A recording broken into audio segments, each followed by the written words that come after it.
స్థానిక సంస్థల ఎన్నికల్లో బీసీలకు 42% రిజర్వేషన్లు కల్పిస్తూ రాష్ట్ర ప్రభుత్వం జీవో జారీ చేసింది.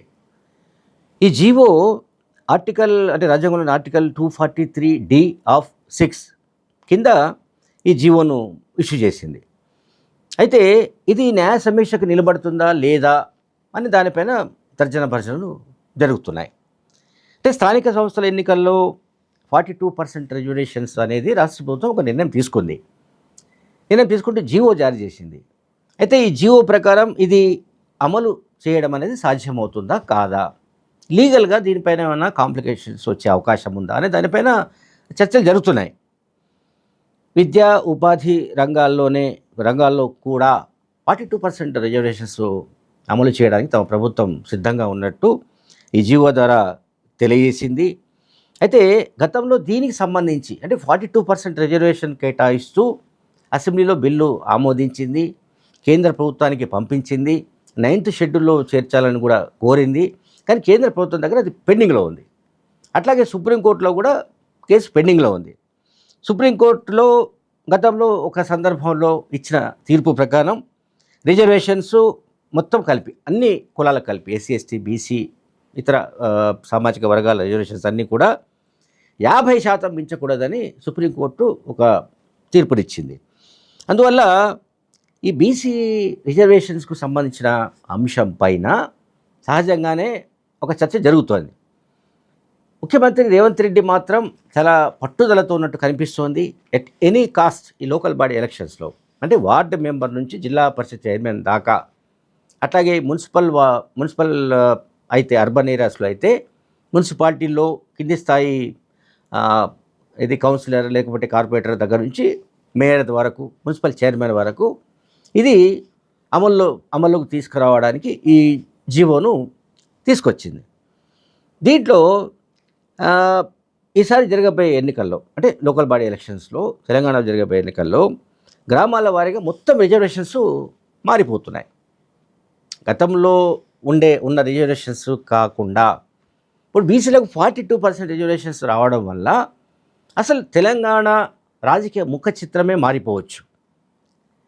బీసీలకు రాజ్యాధికారంలో వాటా అనేది పక్కన పెడితే వాళ్లకు ప్రతి చోట స్థానిక ఎలక్షన్స్లో కావచ్చు, అట్లాగే ఇతర విద్యా ఉపాధి తదితర అవకాశాల్లో కావచ్చు, రంగాల్లో కావచ్చు, ఈ 42% కనుక నిజంగానే అమలైతే ఖచ్చితంగా బీసీలకు రాజకీయ అధికారంలో వాటా గ్యారంటీగా దొరుకుతుంది.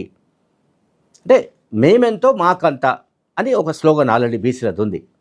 కనుక మేమెంతో మాకంత అంటే మేము జనాభాలో మేము ఎంత శాతం అయితే ఉన్నామో ఆ దామాషా ప్రకారం మా వాటా మాకు రావాల్సిందే అన్న డిమాండ్ చాలా కాలంగా బీసీ నుంచి వస్తుంది.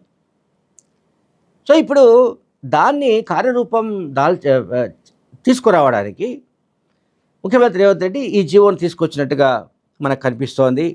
అయితే దీనికి ఈ జీవో వెనుక వాళ్ళు రాష్ట్ర ప్రభుత్వం చెబుతున్న దాని ప్రకారం ఏంటంటే, ఒకటి ఈ బీసీలకు సంబంధించి ముందుగానే డెడికేటెడ్ కమిషన్ ఒకటి ఏర్పాటు చేయడం, అట్లాగే రాష్ట్రంలో సామాజిక, రాజకీయ, ఆర్థిక, విద్య, ఉద్యోగ, రాజకీయ కులగణన సర్వే కూడా విజయవంతంగా రేవంత్ రెడ్డి ప్రభుత్వం నిర్వహించింది.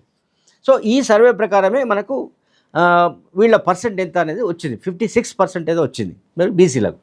అందులో 42% రిజర్వేషన్స్ ఇవ్వడానికి సంబంధించి గతంలో రాహుల్ గాంధీ కూడా బీసీలకు సామాజిక న్యాయం జరగవలసిందే అని ఆయన కూడా పట్టుబట్టిన సంగతి మనకు తెలుసు. కామారెడ్డిలో ఎన్నికలకు ముందు బీసీ డిక్లరేషన్ ప్రకటించిన సంగతి తెలుసు. కనుక ఆ బీసీ డిక్లరేషన్ రాహుల్ గాంధీకి సంబంధించిన నిర్ణయం, కులగణన అనేది కూడా రాహుల్ గాంధీ నిర్ణయం. ఆ కులగణనను రాహుల్ గాంధీ ఎప్పుడైతే చెప్పాడో దాన్ని సమర్థంగా అమలు చేసి ఆ సర్వే ద్వారా ఏ కులం వాళ్ళు ఎంతమంది ఉన్నారు, ఏ సామాజిక వర్గాల వాళ్ళు ఎంతమంది ఉన్నారు, ఎంత శాతం ఉంది జనాభాలో అనేది లెక్కలు తేల్చారు. ఆ లెక్కల ప్రకారం ఇప్పుడు రిజర్వేషన్స్ అమలు చేయడానికి కూడా రాష్ట్ర ప్రభుత్వం పూనుకుంది. సరే, దీని మీద తప్పనిసరిగా వివాదాలు నెలకొనే ఛాన్సెస్ ఉంటాయి. కొంతమంది వీటిని అడ్డుకోవడానికి ప్రయత్నించే అవకాశాలు ఉంటాయి.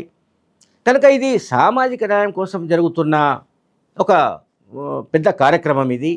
ఈ ప్రక్రియను దయచేసి ఎవరు అడ్డుకోరాదని తాను రెండు చేతులు జోడించి మొక్కుతున్నట్లుగా మంత్రి కోమటిరెడ్డి వెంకటరెడ్డి వ్యాఖ్యానించారు. అలా కోమటిరెడ్డి వెంకటరెడ్డి వ్యాఖ్యానించినా, మరొకరు వ్యాఖ్యానించకపోయినా ఖచ్చితంగా బీఆర్ఎస్ పార్టీ లేకుంటే కాంగ్రెస్ వ్యతిరేకమైన కొన్ని రాజకీయ శక్తుల్లో సుప్రీంకోర్టుకో మరో కోర్టుకో వెళ్ళే అవకాశం ఉంది. వీటికి అడ్డుపడే ఛాన్సెస్ ఉంటాయి. ఎందుకంటే బీసీలకు సంబంధించి అంటే ఈ జీవోను బీజేపీ స్వాగతించింది, మరి బీఆర్ఎస్ పార్టీ స్వాగతించినట్లయితే మనకి ఎక్కడ కనిపించడం లేదు. కనుక బీఆర్ఎస్ పార్టీ ఎలా వ్యూహాత్మకంగా ఎట్లయినా సరే దీన్ని అడ్డుకోవడానికి ప్రయత్నించాలి అనేది వాళ్ళ కాన్సెప్ట్. అది బీఆర్ఎస్ కాన్సెప్ట్. ఎందుకంటే ఓవైపు అన్ని విధాలుగా రేవంత్ రెడ్డి పైచే సాధిస్తున్నాడు. బీసీ రిజర్వేషన్ సంబంధించి కావచ్చు, మరొకటి కావచ్చు, ఏ అంశం తీసుకున్నా కూడా ఆయన రేవంత్ రెడ్డి పైచే సాధిస్తుండడం అనేది వీళ్లకు మింగుడు పడడం లేదు బీఆర్ఎస్ పార్టీకి. కనుక ఏదో రకంగా దీన్ని అడ్డుకోవాలి అంటే ఏం చేయాలి? దానికి అడ్డుపుల్ల వేయాలి, అంటే కోర్టుల్ని ఆశ్రయించాలి. ఈ రకమైన ధోరణి ఒకటి బీఆర్ఎస్ పార్టీలో మొదటి నుంచి మనకు కనిపిస్తోంది. ఇప్పుడు తాజాగా కూడా ఇటువంటి వైఖరి మనం చూస్తున్నాము. అంటే ఏదో రూపంలో దీన్ని కాకుండా చేయాలి. ఎందుకంటే ముఖ్యమంత్రి రేవంత్ రెడ్డి ఒక వ్యూహాలు ఏవైతే ఉన్నాయో అవి వాళ్ళకి అసలు బీఆర్ఎస్ పార్టీకి ఎక్కడ కూడా మింగుడు పడని పరిస్థితులు ఉన్న నేపథ్యంలో స్థానిక సంస్థల్లో కనుక బీసీలు ఒకవేళ అంటే స్థానిక సంస్థలు అంటే నథింగ్ బట్ లోకల్ ప్రభుత్వాలు, అంటే స్థానిక ప్రభుత్వాలు. సో స్థానిక ప్రభుత్వాల్లో బీసీలు కనుక పెత్తనం చెలాయించవలసి వస్తే బీసీ రిజర్వేషన్స్ కారణంగా అంటే 42% అమలైతే సహజంగానే అన్ని స్థాయిల్లో కూడా వాళ్ళు వచ్చేస్తారు. అంటే అన్ని స్థాయిల్లో కూడా బీసీలు పదవుల్లో వచ్చే అవకాశం ఉంది.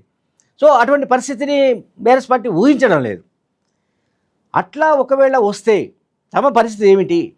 బీసీలకు రేవంత్ రెడ్డి ఛాంపియన్ అయ్యే అవకాశం ఉంది. కనుక దాన్ని ఏదో రకంగా అడ్డుకోవాలి అనే కాన్సెప్టే ఒకటి కనిపిస్తుంది. అంతే తప్ప ప్రభుత్వం తీసుకుంటున్న నిర్ణయాన్ని సమర్థించడం కానీ లేకపోతే ఇటువంటి వైఖరి మంచిదని కానీ, ఇప్పుడు నేను ఇంతకు చెప్పాను బీజేపీ సమర్థించింది, కానీ వీళ్ళు సమర్థించడానికి సిద్ధంగా లేరు.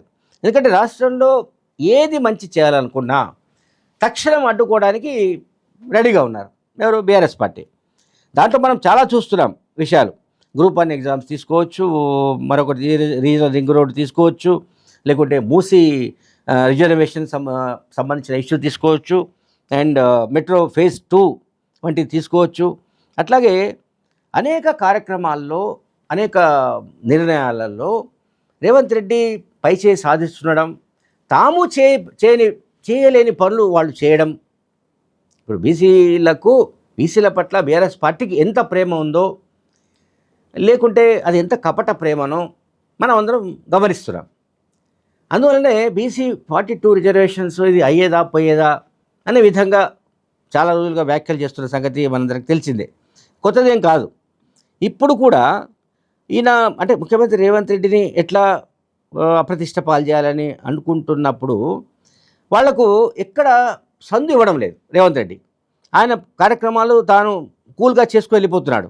ఎక్కడికెక్కడ వీళ్ళను అంటే ఎక్కడ వీళ్ళ అంటే బీఆర్ఎస్ పార్టీకి అడ్వాంటేజ్ అయ్యే అవకాశాలు లేకుండా పూర్తిగా కాంగ్రెస్ పార్టీ అప్పర్ హ్యాండ్ అయ్యే విధంగా, కాంగ్రెస్కు అనుకూలమైన ఒక వాతావరణం ఏర్పడే విధంగా ముఖ్యమంత్రి రేవంత్ రెడ్డి చర్యల్ని మనం గమనించవచ్చు.